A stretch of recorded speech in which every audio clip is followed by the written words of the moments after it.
it's the Mad Queen. Welcome to the Queen's Lair. This is another all about hero in my Spotlight playlist.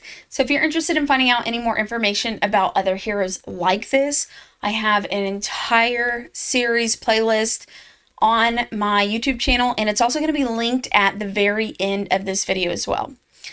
In this, I'm going to be talking about his abilities, his base stats, his gear, his recommendations for builds, as well as hero pairings, and we're going to talk about his masteries and as much information as we can get in.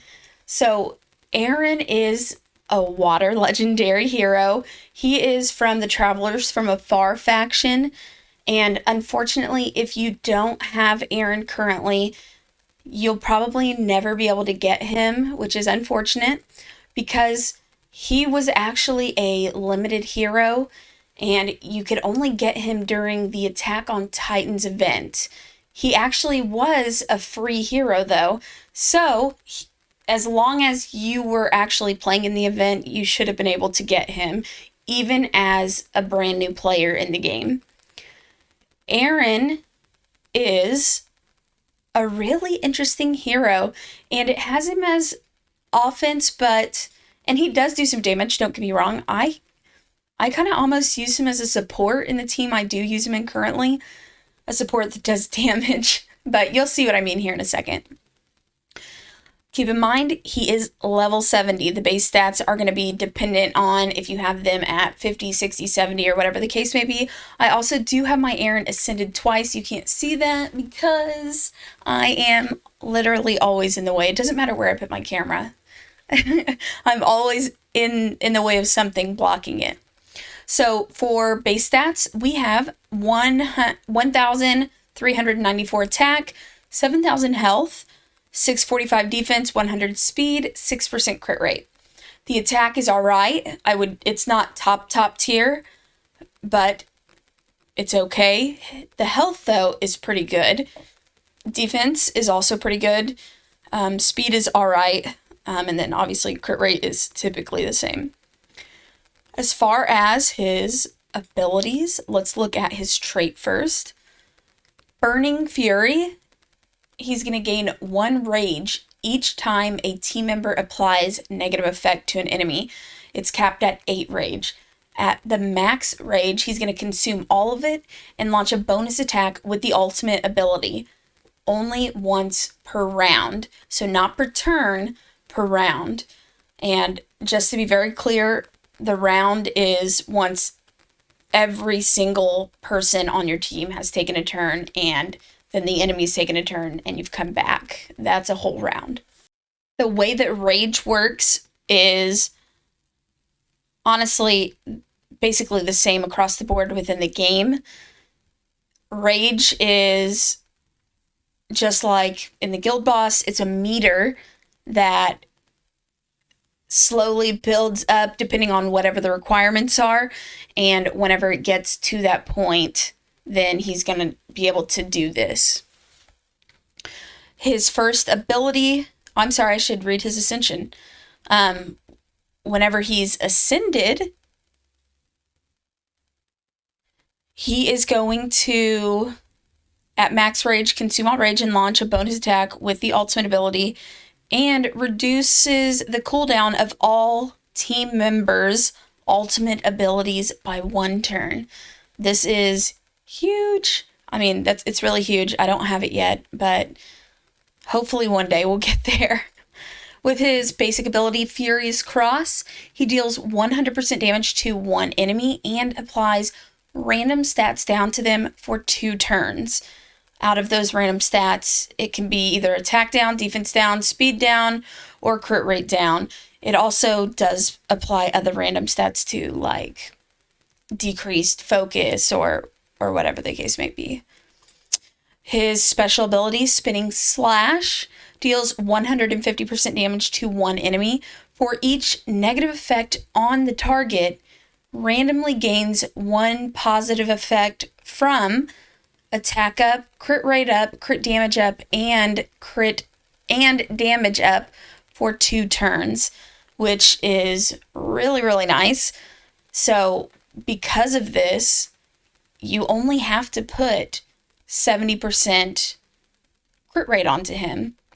You could go ahead and put 100% crit rate if you wanted to, but you don't need to because of this. But you want to I can't spit my words out. You do want to keep in mind there will be one turn where he will not have 100% crit rate because it lasts for 2 turns, and this is on a 3-turn cooldown. For his ultimate ability, Titan's Wrath, he consumes all rage to deal 150% damage to one enemy. Each point of rage increases the damage by 5%. Also, summons all allies to launch a joint attack with their basic abilities. Eren is going to be used mostly in the guild boss. He does have other uses as well. And currently that is where I'm using him consistently. I use him on my guild boss team. And that's what this build is around. I have him in a curse set so that he has the opportunity of taking an extra turn so he can apply another random stats down. And then I have a warrior set so that he can get more attack so he can do a little bit more damage overall. As far as other sets that you could put on him, if you're having trouble getting him to that 70% crit rate, then you could, of course, use a rage set that's going to be more so of a beginning build. You can also put him in an assassin set. That's going to help him do quite a bit more damage overall. As far as his masteries, I would not prioritize this hero for masteries at all. Honestly, not until you have like 20 or so heroes that have their masteries done or to the point where you want them to be finished. On his gear, for boots, I have attack percent with some crit rate, crit damage. Ring, we have some crit damage with crit rate, and the precision is just an accident. This is probably a piece I've had for a long time. Warrior chain, for his necklace, attack percent with some crit rate and crit damage. The subsets here, we have some speed, crit rate, and focus. And then we have some crit damage, attack, and focus. Crit rate, and crit damage, and attack. So, his overall stats currently that I have are 4,900 attack, 13,700 health, 1,300 defense, 138 speed, 80% crit rate, 276% crit damage, 56% focus, and 34% resistance.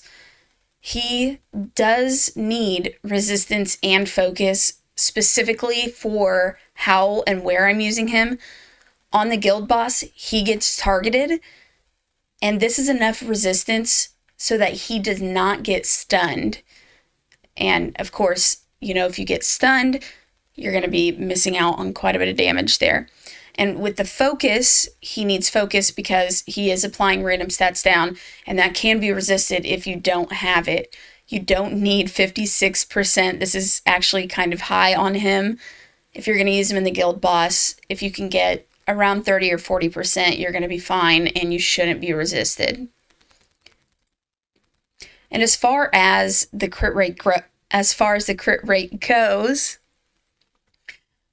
getting 100% just means you're going to hit a critical shot 100% of the time. So to miss out on that potentially for one turn isn't going to make a huge overall difference. Not unless you're pairing him with heroes that need him to hit critical shots all the time for them to be able to take a bonus attack or do extra damage or something like that. As far as hero pairings go, so other heroes he's going to synergize well with, he does have quite a few options because his kit is pretty versatile. I actually like to use him a lot with my Mikasa on my guild boss team. Both of those guys were built and created to work together. Both of their kits just go really, really well hand in hand. As far as other heroes besides Mikasa, there are quite a few other options. It's really going to depend on their kit specifically, and it would probably take me quite some time to sit here and list off everybody. But hopefully you were able to get Mikasa as well if you were in the event and got Eren. Lastly, I do want to go ahead and rate him everywhere in the game. Soon, they are going to be putting guides here, and maybe, depending on when you're watching this, you're seeing this guide from being in here, because that's where these are going to be going at some point. But it will tell you recommended sets, curse set, and assassin set. The assassin set is going to be more of a later game build, so it's going to be a late mid-game to late in-game build, because that set is a little bit more difficult to get. In arena offense, I'm going to give him a 2. I also want to mention, before I keep going any further, please don't pay attention to the ratings in here. Most people don't really have a good take on the hero before they're rating them, so a lot of times these can be really, really off. Arena defense, I'm going to give him 2 stars. No Man's Land Bane Wraith. He is a weak affinity here, so I'm going to give him a 1-star rating. Although, if you use him more so as a support type hero, he could be a 2 or 3 star. In the Flame Lizard, I'm going to give him 3 stars. Wraithful Flood, 4 stars. Lord of Holy Light, 4 stars. Shadow Captive, 3 stars. The Roaring Tulpa, he's weak affinity here, so 1 star. But again, if you really wanted to use him as a support hero, he could be a 2-star or 3-star. But I wouldn't recommend using any heroes where they are a weak affinity. For the most part, there are some exceptions, but not very many. The Ash Magisteria, I'm going to give him a 2-star. Queen of Tides, I'm going to give him 4 stars here. Witch of the Wind, 4 stars. Gemini, we're going to give him 4 stars here. You're not going to be able to really take him super far into the hell stages, but he can be worked out on a stage 12 team to run consistently if you have him. For the Armored Incursion, I'm going to give him a 4-star as well. Overall, he is a pretty good hero, and honestly, Mikasa is his #1 best pairing because they were made for each other, basically. If you don't have her and you're looking for other ways to use Eren, he is usable with other heroes in some dungeon content, even in the guild boss as well. It is really going to depend on that hero. Just pay attention to their kits and make sure that they do synergize well off of each other. If I forgot anything or I didn't mention something, then leave that in the comments below. I would love to see how you guys are using him and just your overall opinions of him in general. Also, join my growing Discord community. The link for that is always in the description of every single video. It's a great place for beginners to ask for help or advice, and also for experienced players to help share some of their experience from playing the game as well. Thanks for watching, and I'll catch you in the next video.